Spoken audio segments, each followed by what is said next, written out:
राम बंधू आचार, आपला टेस्ट पार्टनर।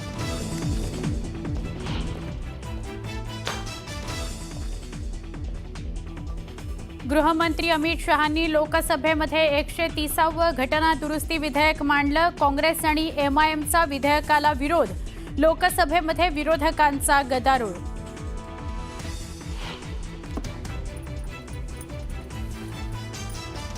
सीपी राधाकृष्णन यांनी भरला उमेदवारी अर्ज। राधाकृष्णन एनडीएचे उपराष्ट्रपती पदाचे उमेदवार। पंतप्रधान नरेंद्र मोदींची फॉर्म भरताना उपस्थिती।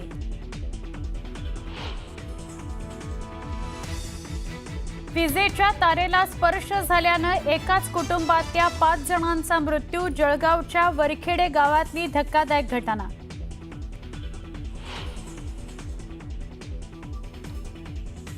कानात हेडफोन लावून पावसात प्रवास करणं बेतलं जीवावर। हायटेन्शन तारेचा शॉक लागल्यानं 17 वर्षाच्या तरुणाचा मृत्यू। लोकांनी सांगून देखील दुर्लक्ष केल्यानं गेला जीव। गंगापूर धरणातून पाणी सोडल्यामुळे नाशिक शहरात पूरस्थिती। गोदाकाठच्या सगळ्याच मंदिरांना पुराच्या पाण्याचा वेढा।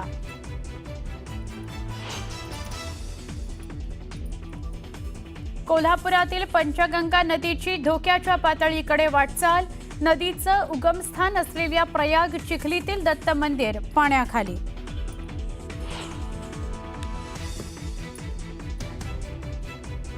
कामगारांचं हित पाहिलं नाही तर असाच भोपळा मिळणार। बेस्ट पतपेढीच्या निकालावरून शशांक यांचा ठाकरेंना टोला, तर कामगारांच्या हक्काचा पैसा कंत्राटदारांना वाटल्याची केली टीका।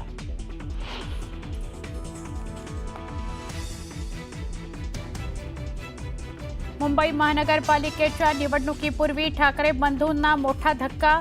बेस्ट पतपेढीच्या निवडणुकीत ठाकरेंचे सगळे उमेदवार पराभूत।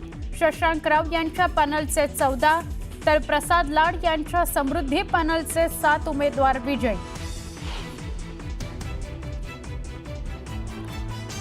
नाशिकच्या उंटवाडीतील वनविभागाच्या कार्यालयावर नागरिकांचा मोर्चा। रक्षाबंधनाच्या पूर्वसंध्येला बिबट्याच्या हल्ल्यात 4 वर्षाच्या मुलाचा मृत्यू।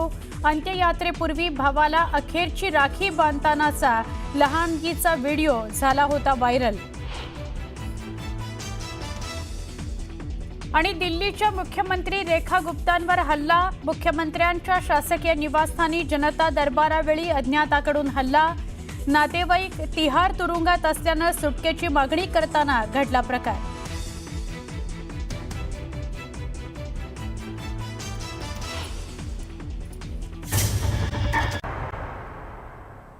ब्रेकनंतर पुन्हा एकदा स्वागत। पावसासंदर्भातल्या काही बातम्या पाहूयात।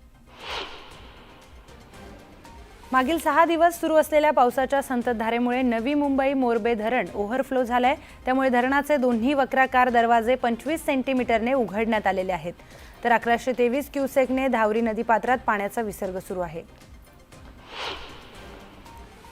उजनी धरण 104 पेक्षा जास्त अधिक क्षमतेने भरले, त्यामुळे उजनी धरणातून 91,600 क्युसेक वेगाने पाण्याचा विसर्ग सुरू करण्यात आलाय। दरम्यान भीमा नदीकाठच्या नागरिकांना सतर्कतेचा इशाराही देण्यात आलाय। गोंदिया जिल्ह्यामध्ये झालेल्या मुसळधार पावसामुळे गोंदिया जिल्ह्यातील धरण तुडुंब भरली आहेत। मोरगाव अर्जुनी तालुक्यामधील इटियाडोह धरण झालंय पूर्ण भरलेलं आहे, तर इटियाडोह धरणाचे ड्रोनचे दृश्य न्यूज 18 लोकमतच्या माध्यमातून आपण बघतोय।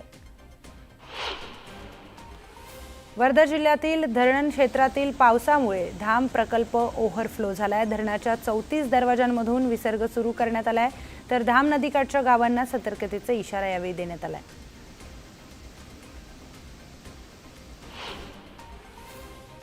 या बातमीपत्रात मी इथेच थांबते। पुढचं बातमीपत्र आणि सगळ्या महत्त्वाच्या घडामोडी घेऊन येत आहेत माझ्यासह